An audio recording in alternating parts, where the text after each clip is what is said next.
हे आई, मला आजच्या आज 1,00,000 रुपयाचा आयफोन पाहिजे.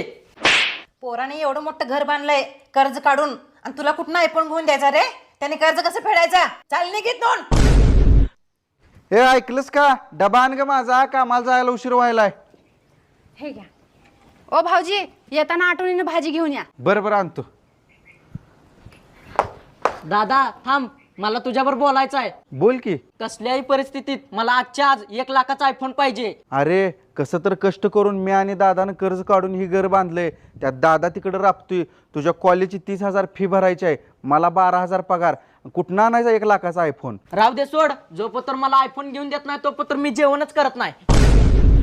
अहो भाऊजी ऐका की, तुम्ही 12वीला चांगले मार्क पाडा, मी आणि तुमची मोठी वहिनी मिळून पैसे गोळा करून कनी तुम्हाला आयफोन घेऊन देतो. होय होय भाऊजी, घेऊन देतो. ओ सरका, मला आजच्या आज आयफोन पाहिजे. सर ग, हे असं ऐकायचं नाही.